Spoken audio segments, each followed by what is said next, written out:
when I was smoking cocaine, I didn't miss a night. Tuesday night, Wednesday night, Thursday night, every single night of the week. It wasn't like I said, well, I don't have any money. It's Wednesday night. I think I'll take a night off. No, the power of the mind, because I needed that. I didn't admit I needed it, but I needed it. I figured out a way to get money. I did a lot of things I wasn't proud of. I burglarized houses. I did all kinds of different things. There was no way I was not getting high. Hi, Shelomo Solson, the host of the Teenage Impact Podcast, where we share stories, tips, and specific strategies on how you as a teenage kid can overcome any struggle in life. Anxiety, depression, confidence issues at home, and your relationship, whatever it is. I have interviewed almost 60 people from around the world on what they have gone through as a teenage kid, how they overcame adversity, and how you can too. I came up with a fun personality quiz. It's called What's My Resiliency Type? High School Sports Edition.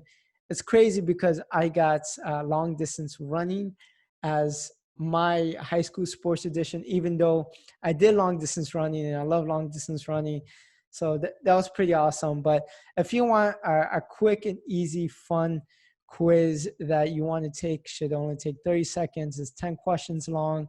And you want to see what's your resiliency type, how you can overcome struggles in your life based off of a high school sport. I have the link in the description. So after this podcast interview, go ahead and take that quiz. Today's podcast guest is John Malott.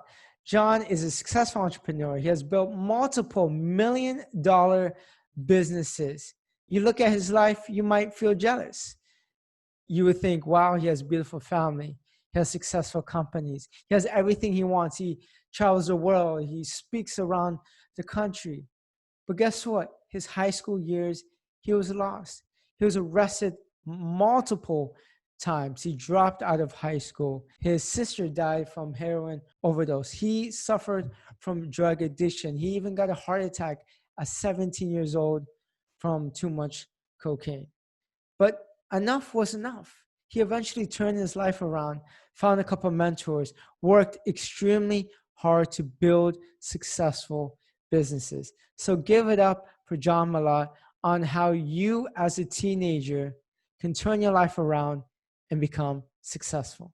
Hey, John, so you have such a phenomenal story. You dropped out of high school. You were addicted to drugs. You got arrested. You were broke up until 30 years old. Everyone I have interviewed has had some type of story, some type of background that kind of got them on this track. What started that for you? Man, well, it was these redefining moments in my life. 15 years old was my first felony arrest. I robbed a movie theater at gunpoint at 15 years old, and that began a series of incarceration. Spent a lot of my teenage years locked in a juvenile detention facility. Getting out, what we now know today as the crack epidemic. We didn't call it crack back then. We were freebasing cocaine, and today it as turning cocaine into rocks, which is crack. And I wanted to be a capitalist so bad, so I attempted the drug dealing game, but I didn't get the memo. Don't get high on your own supply. Mm-hmm. And, it wasn't long. By 17, I had a heart attack from smoking cocaine. And then that led to another. There were some incidents around that put me in a drug rehabilitation facility that I couldn't leave. I was locked in. But it was in that drug rehabilitation facility where the shift really began, because there was a former motorcycle outlaw gang member by the name of Dave. Dave was a counselor there, and Dave saw more of me than I saw of myself. And Dave was the first guy to really give me the resources, and he gave me the encouragement, and he planted the seed that there was a better way for me, because I didn't think there was a way out of my circumstance, out of my neighborhood, and I was always making excuses. I was always mad at everything. But Dave was the first guy who gave me the book How to Win Friends and Influence People, and that was the first seed. Man, that really was the beginning. Now, things didn't happen, as fast as I would like them to. Then my last felony arrest, I was 24 years old, and it was sitting in the Milwaukee County Jail on the bullpen floor. frustrated, 1992, 93, July 4th weekend. And I sat on that bullpen floor. I had stitches in my head because I had altercation with the police that during this whole thing. And I made a decision there that I would never live this way again. I have a daughter now at this point. And two things kept replaying over and over as I sat on that floor. And I now have it tattooed on my body. A good man leaves an inheritance for his children's children. And here I am, 24 years old. I can't even take care of the one kid I have, much less children's children. And I was just behind on life, and it was time to make those decisions. So it was those three defining moments, 15, 17, and then 24, when I started to put all this stuff together. And I made a decision because Dave told me, he said, entrepreneurship is your way out. Because I wasn't built for football, or I wasn't tall enough for basketball. Sports wasn't going to be the thing. But he planted the seeds that entrepreneurship would be my way out. And I went on this mission, man, that was going to be the thing that freed me. So from 24 to 30, that was all I did. Everything. I eat, breathe, lived. How do I build a business? I read every book about every great entrepreneur I followed. Back then we didn't have YouTube. We didn't have access. Like, you're giving people access to you're shortening the curve for people, man. I wish this back in the day, it wouldn't have taken me so long. Do you feel like you had a choice? You got arrested at the age of 15. Do you feel like you had a choice, or was your environment always influencing you? Man, we always have a choice. It's what I teach my kids today, that, there's two things we control. Two things we for sure control, even though we act like we don't a lot of times. It took me a while to get this. It was people holding the mirror up to me before I really got it. We control our attitude and we control our actions. Okay. I can't control what you do, man. I can't control what the police do, that, my teacher does, my parents do. I can't control, racist idiots. I can't control all this other stuff. I don't have any control, but I can control how I choose to respond to it. Do I give it power or not? That was a big thing. So attitude and actions were the two things I could control. So I had a choice I kind of joke around about the day I was arrested as a 15-year-old kid, because I didn't go in there with the intention to rob the movie theater. I was doing what I did best at 15 years old. I was disrupting the place. And when they asked me to leave, I said, well, I'll leave, but I want my money back. He said, read your ticket stub. It says no refunds. What he didn't realize is I had already sewed a towel into the back of my starter jacket that represented the colors of my neighborhood.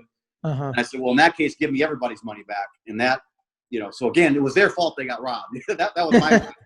Look, it's your own fault. You should get my money back. Funny now, not funny, back then when I was going through that whole process. But I had a choice. I could have just walked out. I deserved to be kicked out. I should have just rolled out, went and disrupted somewhere else, because that's what I would have did. But I had a choice, and I reacted in a negative way, and it cost me my freedom in a lot of time. So let's rewind before 15 years old. How was your beginning of your teenage years? It was interesting. I grew up mainly with my dad. My mom was, doing her thing, so she would pop in and pop out. My dad was a steel worker. He worked for a company called A.L. Smith, and he was determined to get us out of the neighborhood that we lived in. There weren't a lot of kids that looked like me in the neighborhood, which was fine. It didn't mean anything to me at that point. Looking back, I can tell it shaped a lot of the decisions I make today, for sure. But the deal was, my dad got hurt at work when I was, I don't know how old I was, 12 or 13. And he ended up in intensive care for a year. So at that point, there was no supervision anymore. My dad's in the hospital. People would come and go, uncles, people would try, but they, we ran wild in the streets. We had no supervision, and we did what we wanted to do, basically. And we had no respect for authority. There really wasn't any authority. When my dad was around, he worked and he went to the bar. He worked and he went to the bar. That was kind of his life. That's what he knew. Wasn't a bad man by any means. He wanted us out of that neighborhood, and the job literally cost him blood, sweat, and tears. I mean, he almost lost his life. And I remember later on when he finally gets out of the hospital, for another year, maybe two, an ambulance would take him back and forth to work. He rolled on a wheelchair that you laid flat on your stomach with your legs all the way out. So picture a long wheelchair, and he would roll it like, down on his stomach. Wow. And what can you do, man? You can't control two crazy ass teenage boys, when that's your setup. And by then things were already, had gone off the deep end. I got a letter from my mom the other day, which is interesting. And she talked about, when she would try to come around, the problem was my brother and I were so wrapped up in drugs and gangs and all the stuff in our environment that nobody could get through to us. And unfortunately, I lost my sister. She died from a heroin overdose when she was 21 years old. My brother is he's trying to find his way. He's 2 years younger than me. He looks like he's 20 years older than me. He's been addicted to heroin. I just heard recently though that he got off. Now I don't know. He's been off before, but that's a tough situation to kick forever. So we'll see, man. I've interviewed someone who was arrested for drugs. How do you overcome drug addiction, especially when you've been doing it for so long, especially when you don't have the parental guidance in your life? Man, for me, I traded one addiction for a new addiction. My new addiction became entrepreneurship. I went after becoming an entrepreneur because think about it like this. When I was smoking cocaine, I didn't miss a night. Tuesday night, Wednesday night, Thursday night, every single night of the week. It wasn't like I said, well, I don't have any money. It's Wednesday night. I think I'll take a night off. No, the power of the mind, because I needed that. I didn't admit I needed it, but I needed it. I figured out a way to get money. I did a lot of things I wasn't proud of. I, burglarized houses. I did all kinds of different things. There was no way I was not getting high. So imagine, that's why I tell people all the time, if you come from that kind of environment, then you have an advantage over most people when it comes to building a business, because I use that same relentless pursuit to feed this demon. Now I was taking that same energy and putting it into something positive to build a business. And I think in a lot of ways, that's why I end up, making tens of millions of dollars, because all I knew was this is where I got to be. And I had to keep these blinders on. I mean, I couldn't hang out with the same people. I couldn't be in that same environment. I had one foot in the hood, one foot in a book. Then I realized, man, I got to put blinders on. I got to block everybody out. If I'm going to go to the top, if I'm going to get done what I say I'm going to get done, I can't give lip service to it. I can't be, partying over here with my friends. I gave up everything, man. So I just had I traded one addiction for a new addiction. Unfortunately, my brother didn't do that, and my sister didn't do that. So I was, one out of three that, was able to do that. So circumstances can be different, even coming from the same household. And my mentality was like, I got to get out of here. I have to change these circumstances, and I will do by any means necessary. But by that point, though, I'd already realized that breaking the law was no longer part of the any means necessary thing. How do you find mentors? Because I see a lot of your posts that you mentioned that mentors is extremely important, especially if you want to succeed in life. Whether it is your parents, your older siblings, your uncles, aunts, whoever it is. How do you find a mentor if you not raised in a good environment or don't have that parental guidance? Well, here's what you got to do. People always hit me up for mentorship, and I have to explain to them that it's an exchange of value. So if I mentor you, for example, what's in it for me? You're going to find that a lot of people that could mentor you and would be great mentors, they can't mentor you because there's a value for their time. And a lot of times they already have commitments to family, to stuff that's already going on. So when they're getting hit for the people to mentor them, a lot of times it just never happens. A lot of times they don't even respond back. I respond back to people and tell them, look, there has to be a value exchange. And I didn't realize this in the early stage. I always thought, man, if they would just show me what to do, I'll go out and crush it. The challenge is most people, even if you show them what to do, they're not going to do it. And so most successful people realize that people want the information, but then when you show them, and that I look right behind your wall, it says work hard.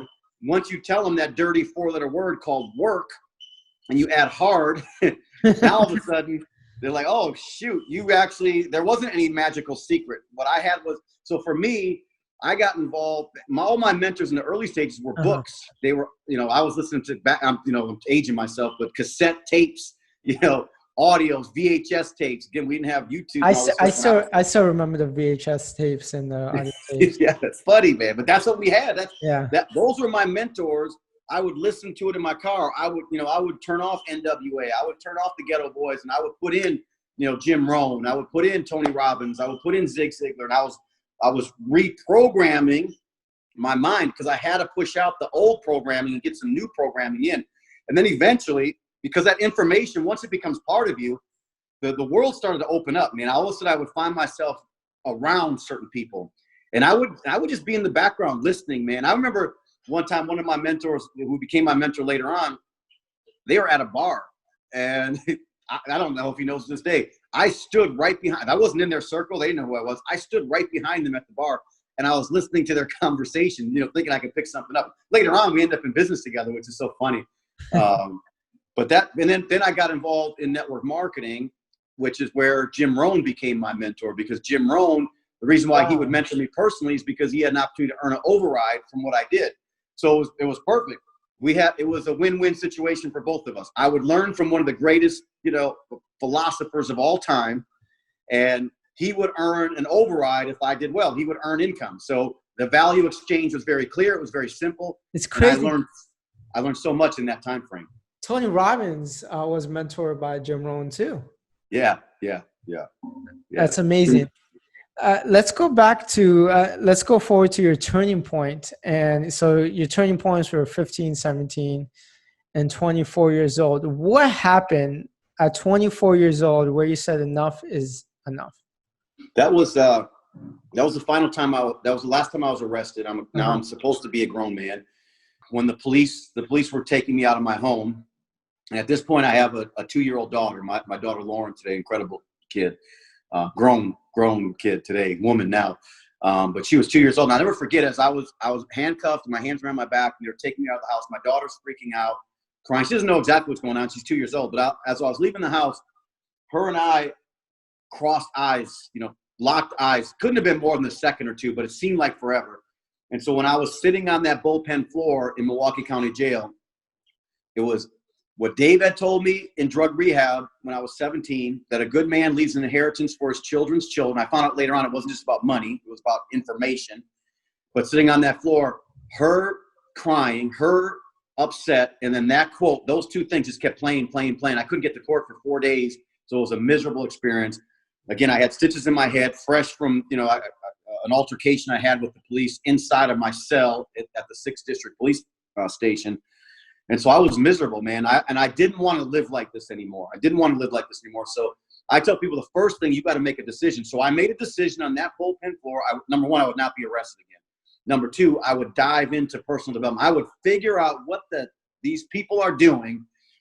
Why is it that so many have so little and so few have so much? Well, I figured out there's a recipe, there's a formula. So I just got to figure out this formula. And I'm going to figure out back then it was give me a book. If another man wrote a book, took the time to write a book about what he did to get successful, I could shorten my learning curve by reading that book. I hated reading. I dropped out of high school in the 10th grade. It was like, but I knew that this was going to be my path out. It was information. I never thought school, because I got ADD and 4 other conditions. I can't sit in a classroom and be talked at, because then I become disruptive. I leave, I check out. I need another way. In entrepreneurship, today, man, you guys got tools available to you that YouTube, Audible, podcasts, everything. Man, you guys got so much. That's why I'm back in the game, bro. I was out for the longest time, and I said, this is the golden era. You got women, you got minorities, you got people coming up that have never come up before, that have the ability to do it no matter what your background is, what you look like. Doesn't matter what they labeled you as. Today, it makes no difference. There's a whole nother place for you to take that energy and put it into an outlet to change people's lives. Again, in the book, Think and Grow Rich, it's think and grow rich, not get a job and grow rich, not go to school and grow rich. It's think. And if you have the ability to think, then you have the ability to become rich. You have the ability to change people's lives. So we constantly look for solutions to people's problems. And I've had so many companies, man, I've had nightclubs, I've had restaurants, I've had publishing companies, mixed martial arts, cage fighting, production companies, real estate. I've had so many failures, but I tell people all the time, you only need a couple of breakthroughs, man. You only need a couple of wins, and it can set you up for the rest of your life. And on top of that, what you learn in that process makes you so valuable in the marketplace. You get this right, and everything else kind of falls in place. But that was a journey. And it's funny, I'll just tell you one thing. So people don't get this impression I left jail and became a multimillionaire. Mm-hmm. I left jail. My first year as a full-time entrepreneur, I only made $4,000. So nobody's thinking John Malott. I'm still rolling in my Pontiac 2000, 2-tone, 1-tone rust, 1-tone dirt, People are laughing around the dinner table. You rich yet? I'm like, are you rich, man? You've been on the same job for 25 years. You know, at least I'm doing something to change my shit. And and that was what was happening. I was being ridiculed and laughed, but I was determined. But watch this. The second year as a full-time entrepreneur, I made $16,000. Now that's not a, you know, nobody's saying $16,000 a lot of money for the year, but 4,000 to 16,000, I caught on the percentage of growth. If I could do that again and again, so what happened by the seventh year, I made $116,000. It was the eighth year, over almost $225,000, and then from there, $1 million. Then we, you know, crushed $2 million a year, $250,000 a month of residual income. Nobody was laughing anymore.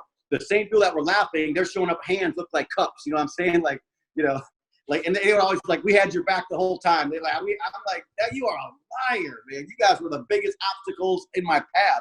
Laughed all the time, and all of a sudden they're all like, cool. But I don't stress about that. You know what I'm saying? People that may be against you now will turn. You just, you know, in a lot of cases, in my case, I had to prove myself. I had burned a lot of bridges during those early stages. So I can't blame a lot of people that didn't believe, didn't think it would happen. But, you know, things change. But it took 7 years. Now I think we can shorten that learning curve down because we have tools. We have Zooms, man. We can talk all over the world. I mean, we built a company, a skincare company, had 327,000 affiliates in 8 countries, doing over $220 million a year in revenue.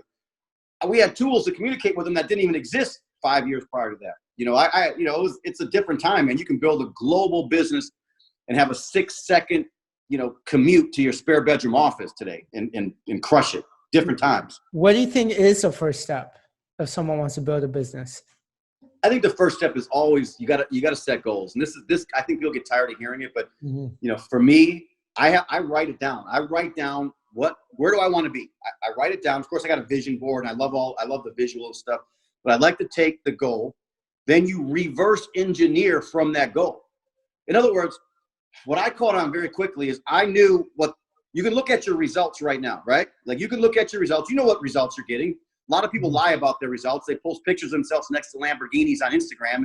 And I think some people start to believe their own hype. They believe their own hype.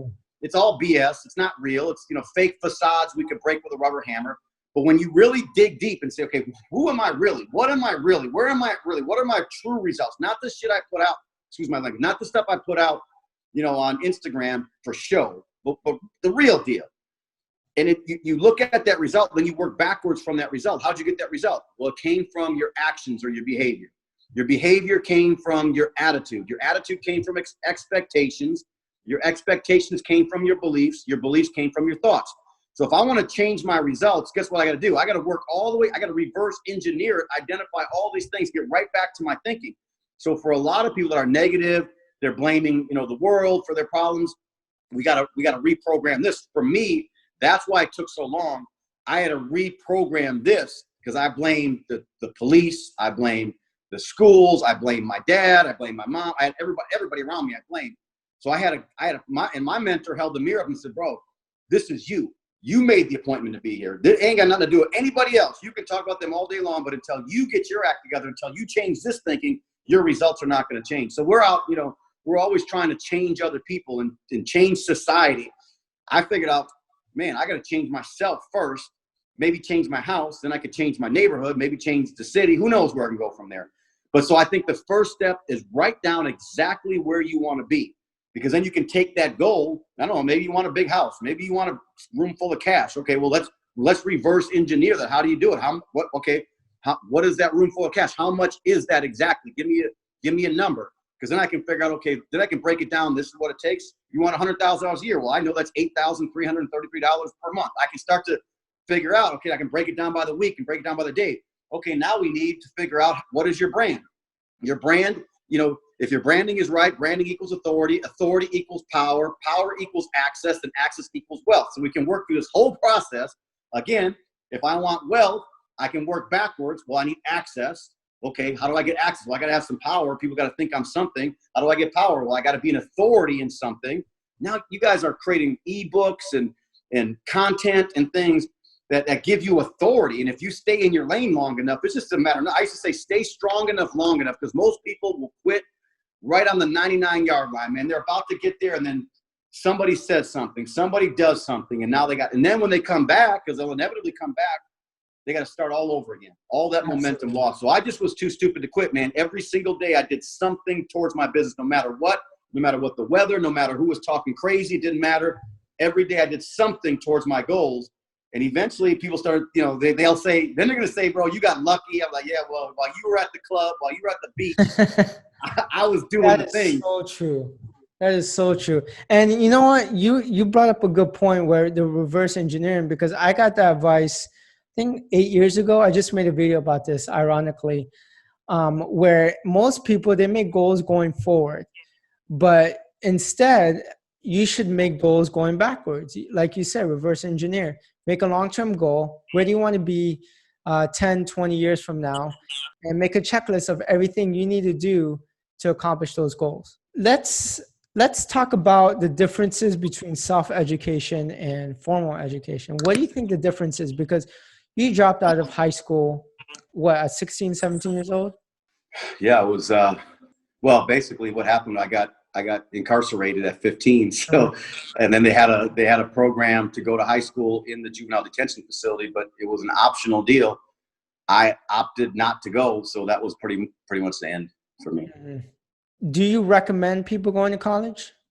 Yeah, if you want to become a doctor, go. Yeah, definitely. You should go to college, man. I don't want you working on my brain. I don't want you working on my heart without some type of formal education. So when it comes to specific type education, man, for sure, get some formal education. But business degree is kind of laughable to me. It's what's funny because it's like the health professor who's unhealthy teaching you shit. The business professor who's never owned a business. It's like what's being taught is how to go to work for somebody who's going to open up a business. Today, a lot of this stuff is irrelevant. They're teaching out of textbooks that were written 5 years ago, which now 5 years doesn't seem like that long. That's a long time in business. Marketing, going to school for marketing, are you kidding me?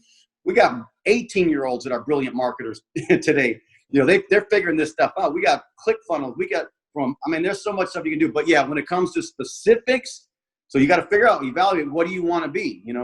Again, if you're going to be a lawyer, you're going to have to know the law. So formal education is going to be important if that's what you want to do. I think today, if you're looking, to carve out a great life, you're looking to be successful, you're looking to, bring in some money. I don't know that's that necessary. Again, keep in mind, college is big business. It's a big business. That's a money making machine. And again, I'm not against that at all. I'm just saying what I like about it, and I didn't go, I went to some of the parties, but what I like about college is it does show your commitment to a process. It does show, it doesn't mean you're something special. It doesn't mean you're better than anybody. It just means that you committed to 4 years or 6 or whatever it is.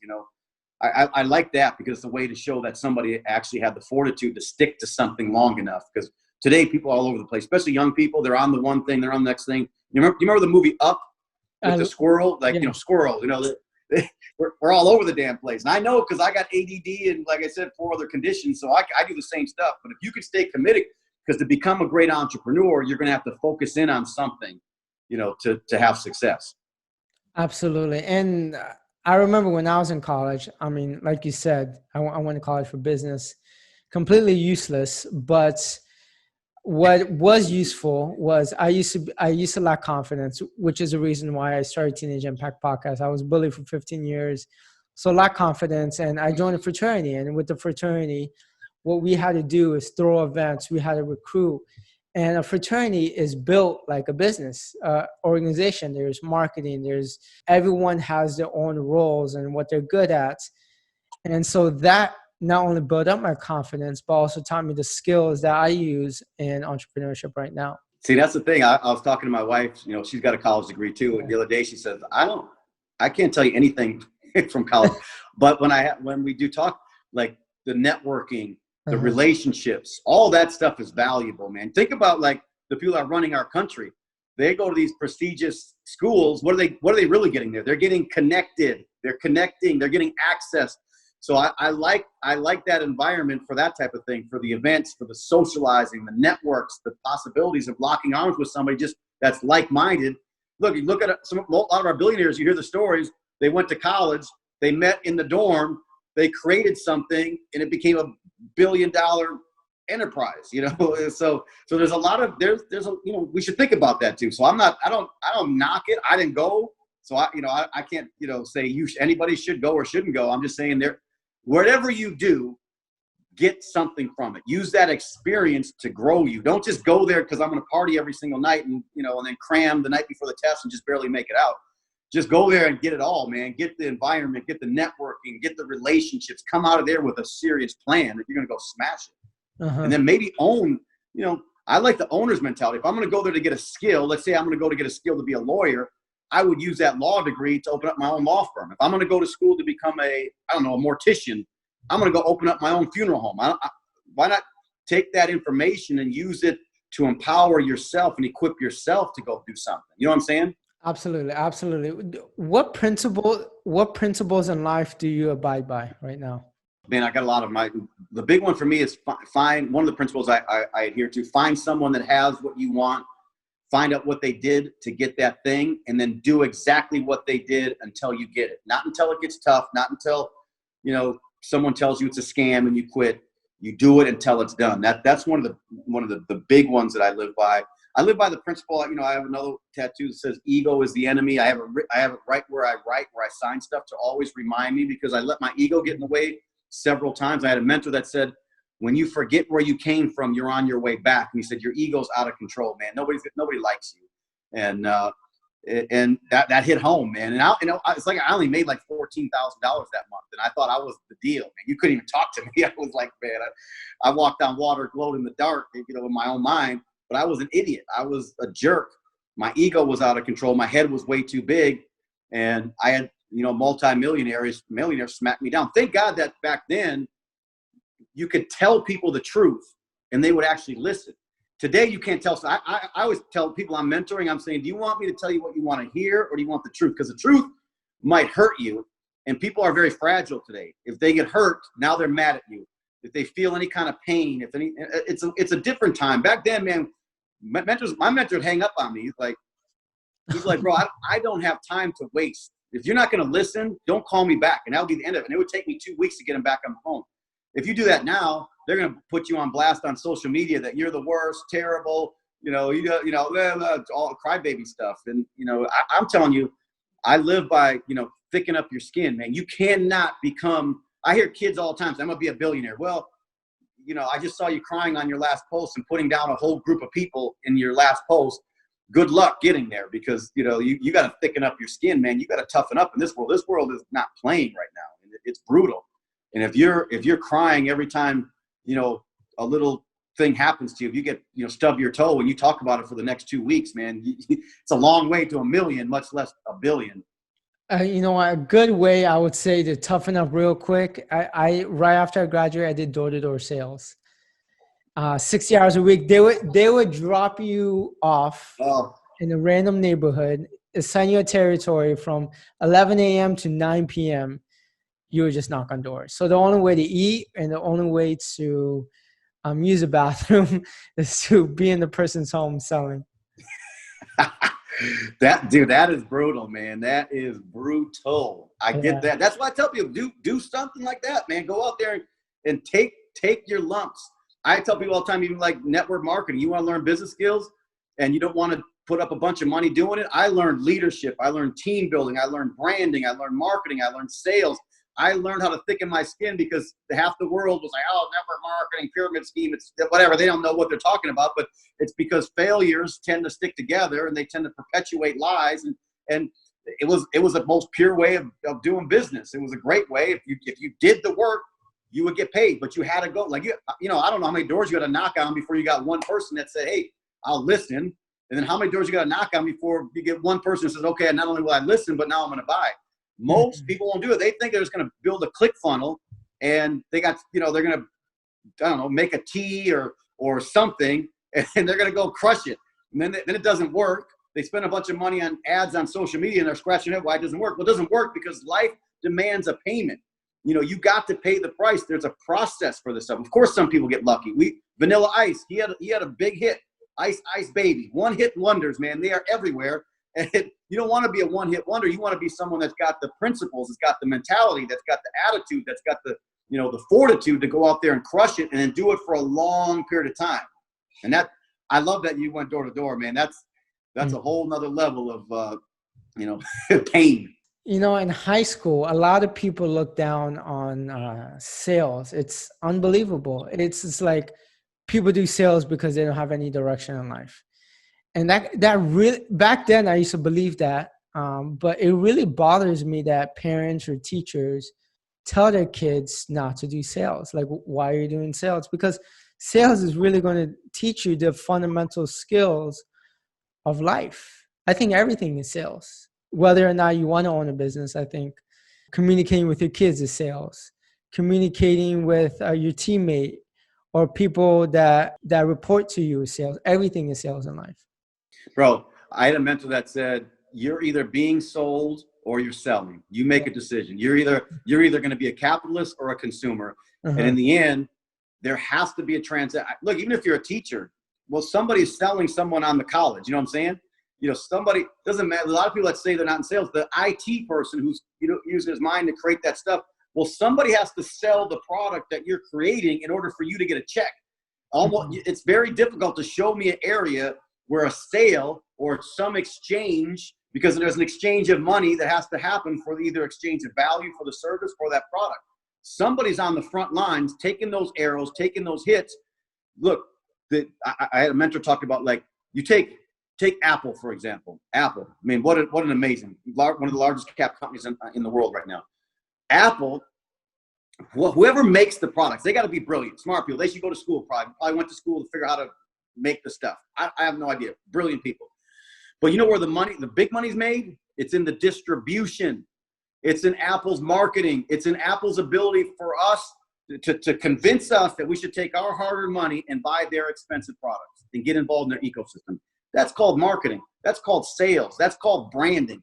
If you don't get that down today, you're always going to be working paycheck to paycheck for somebody else who's got a frontline organization of marketers and salespeople that drive all of the revenue. And in the end, they take the first piece of that, and then you get what's left over. You're never going to be paid what you're worth in that environment. Again, I'm not taking it away. We need IT professionals. We need those people to make this whole thing work. Everybody cannot be an entrepreneur. It's impossible. A lot of people want to be, but not everybody is cut out for it, because, like, you got those signs behind you. I love that. I love those quotes they put on that stuff. What do entrepreneurs do?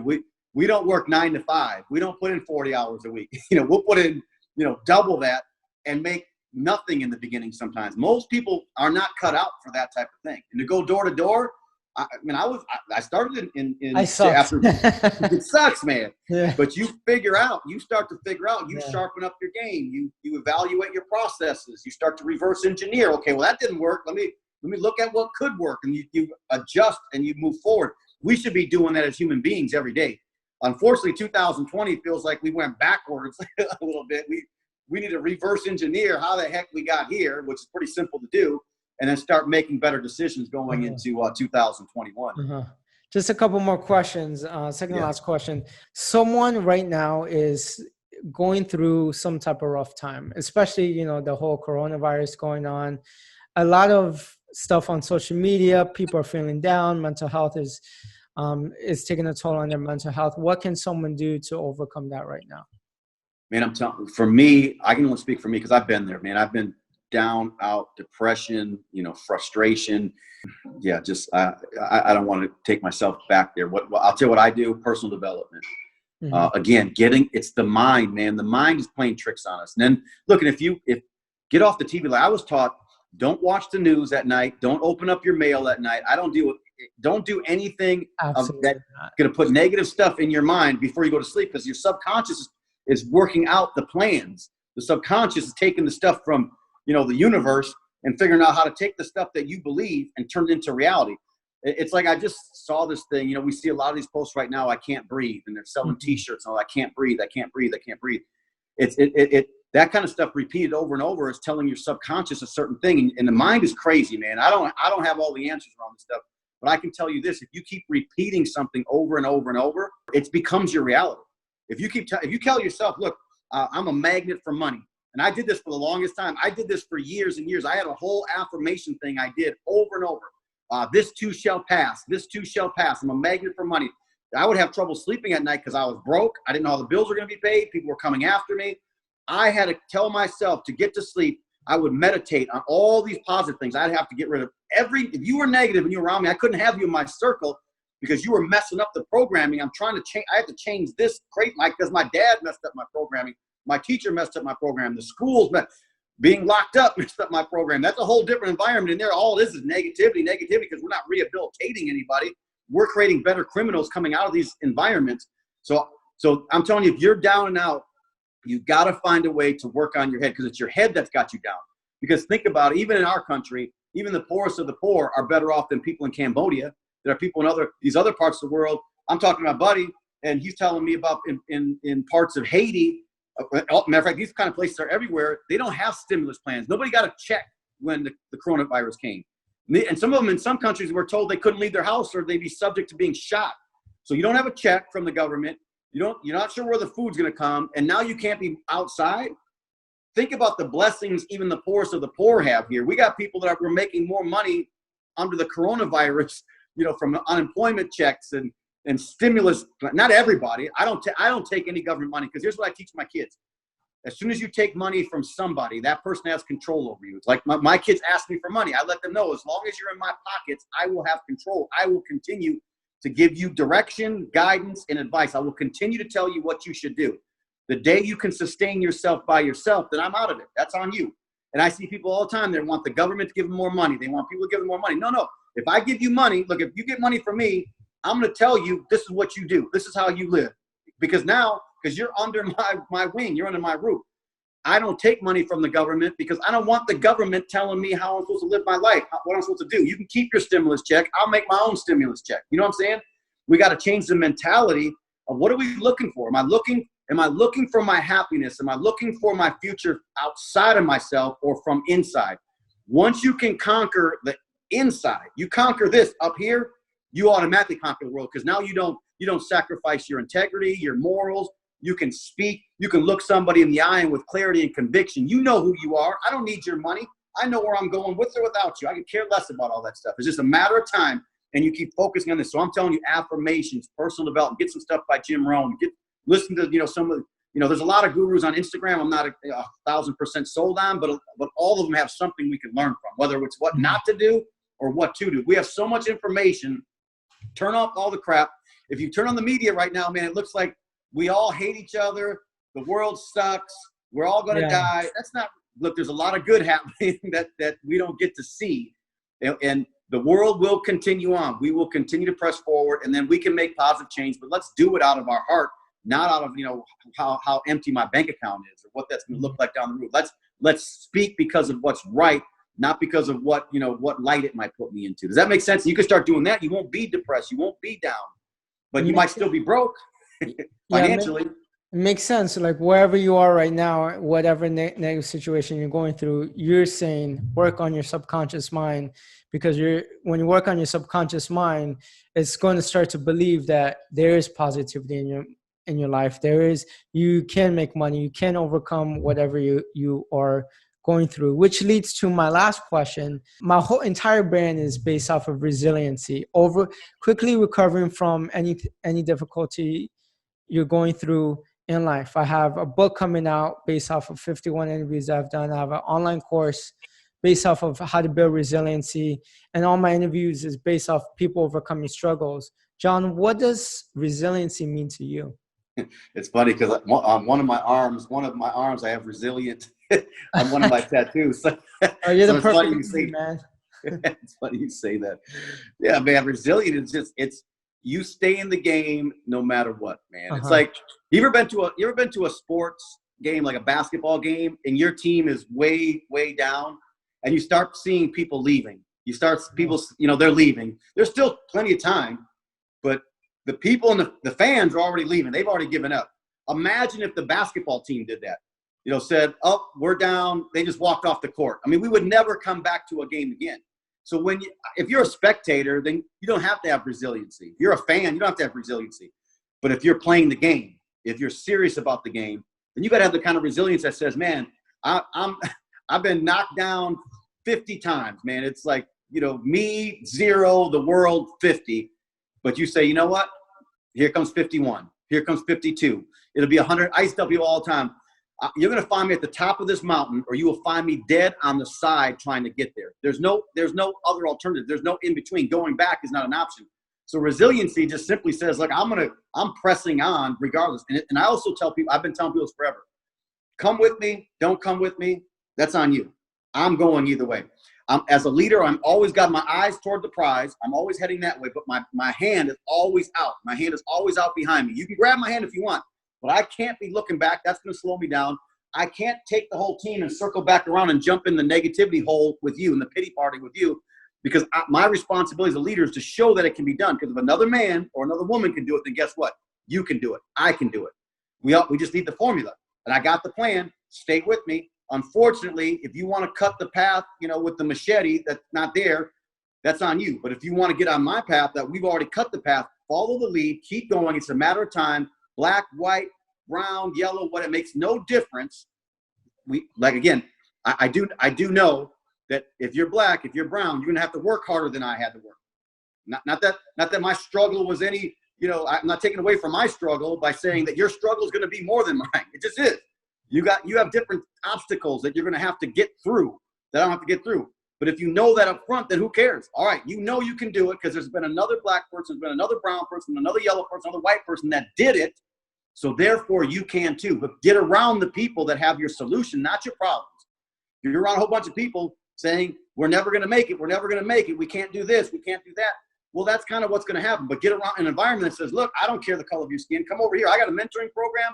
You want to get in my mentoring program? Matter of fact, I'm going to have, you ever see the movie Friday with Ice Cube and, who else? Anyhow, but Ice Cube. I forgot, a long time ago. But Debo, the Debo with the bike, stealing the bike. I got Tommy Lister, who's been in 300 movies, one of my good brothers, one of my great friends. I'm going to have him on my mentoring call this Wednesday night. I'm always putting these people in front of people to say, here's an African-American male who's been in 300 movies. A lot of them you've seen, lots of them. And I'm going to have him on my mentoring call I do every Wednesday night. And I'm telling, if you're a teenager, get on my call for free. All text the word wealth to 85775. And you're free. Get on all my stuff. I want teenagers to get this information so that they're empowered and they're equipped. I don't want your money. You go make money, and then one day say that guy John Malott contributed in some form or another. Maybe that's my ego working. I don't know. But get on every Wednesday night at 5 p.m. Pacific. I do this. If you text the word wealth to 85775, I'll put you on for free. Awesome. And that's how people can find you. And where else can people find you right now? Probably the best place to find me is Instagram. That's where I invest the most time. That's where I'm personally engaged. I don't have a team handling that. So I try to get back to everybody. I put most of my content there. So Instagram, it's at John, JOHN Malott, MALOTT. That's 1 L, 2 T's. Malott, John.Malott. I'll also put that in the description along with your text number as well. Thanks so much, John, for doing this. I know you actually got back to me pretty quick. I was surprised. I'm like, whoa, you got back to me pretty quick. And I really do appreciate your time.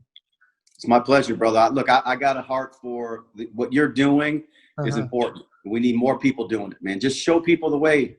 Show people the way. The frustration will go away. The depression will go away. If people have a purpose, they've got a plan. And if we don't get to the young people, we're in trouble, man. You guys own the world, man. You're going to make decisions when I'm in a nursing home drooling on myself. I'm going to need you to make good decisions, man. Great, man. Take care. All right, brother. Thank you. God bless. Wow. All I have to say is wow.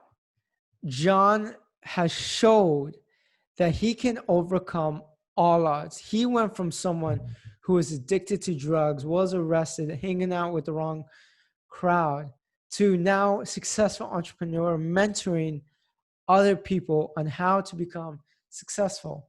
One thing I want you to get out of this podcast interview, one thing, is determination.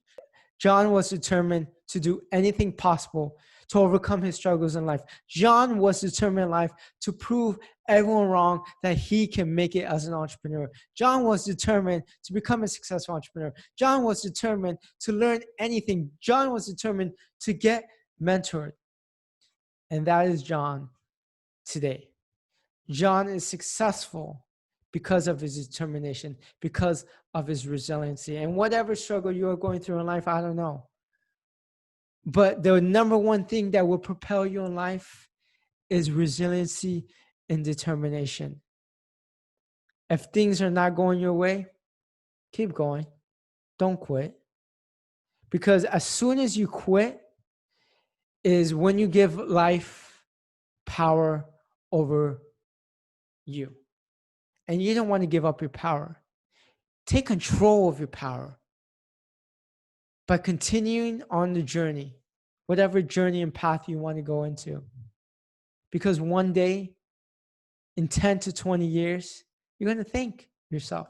You're going to thank saying, thank you for not giving up. Because everything eventually came and everything clicked. I'm glad you enjoyed this podcast. If you do have any questions, feel free to message me on Instagram. Follow me at Shelomo Solson. Take that quiz. It's a fun quiz. And you're going to really know where you stand in your resiliency type. Because the high school sport that you chose, that you're given in the end, really says a lot about someone's character. Not in a good or bad way, but everyone else is unique in their own way. So go ahead and take that quiz. Follow me on Instagram. And until next time, peace.